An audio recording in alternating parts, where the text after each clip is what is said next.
Kissed your loved ones goodbye and live out in the cave in the Himalayas? Well, no, we don't recommend that. But stay tuned to find out what you do need to do after a spiritual awakening. Hi, I'm Jamie and I run the yogic tradition. Over the years, we've helped many aspirants through the tough challenges of a spiritual awakening, and we've helped them make their journey a joy instead of a fight. So for you, perhaps you've just had a spiritual awakening experience.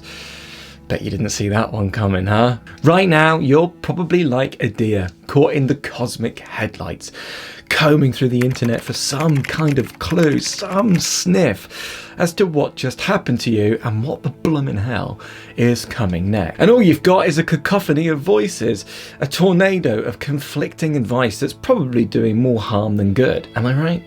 It's probably got you quite shaken up, right? Like you've stumbled upon some curse instead of a blessing. So stop. Breathe. Let's take a detour from Confusion Town and hit the highway of clarity. Get comfy. We're going to delve deep into what you actually need to do after a spiritual awakening. I've got some bombshells to drop and you wouldn't want to miss it, right? Right. Let's start with a bang.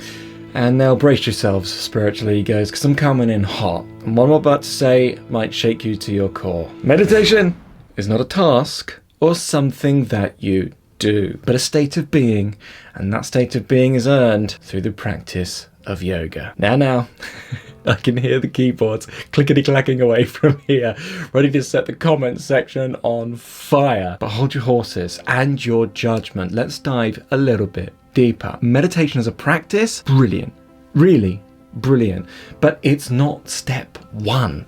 It's a vehicle for samadhi. But we don't exactly hop into vehicles without learning how to drive, now do we? In the beginning, doing meditation can often just feel like sitting and thinking, or worse, disassociating.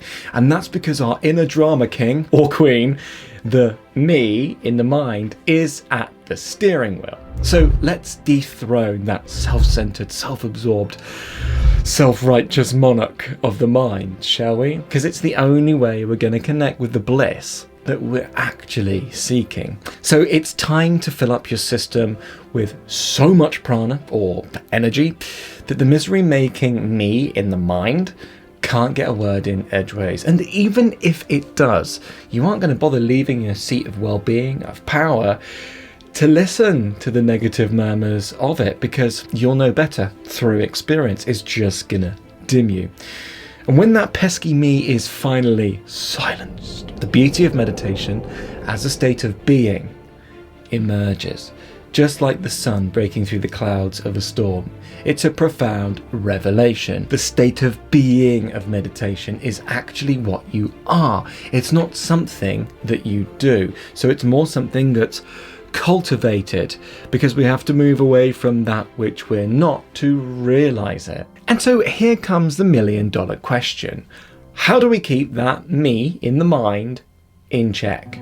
What's the first actual step in this awakening journey? No, it's not bidding your loved ones adieu and retreating to a Himalayan cave, though sometimes that does sound appealing, doesn't it?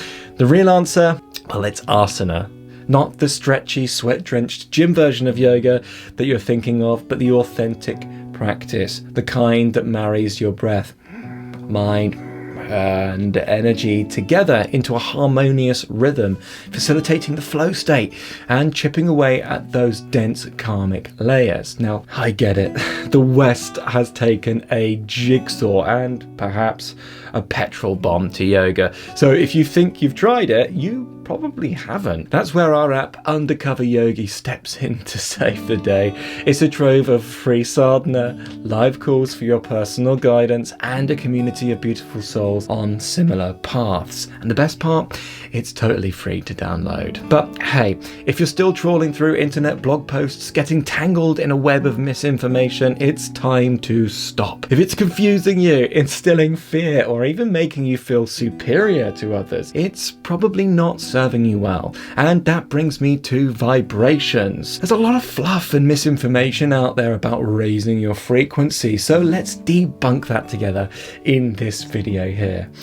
Truly, Stick with me and I promise we'll transform your spiritual awakening from a daunting enigma into an enlightening journey that you'll not just endure, but enjoy. But let's face it, we're all just trying to find our way out here, and it's much better when we do it together. So give this video a click.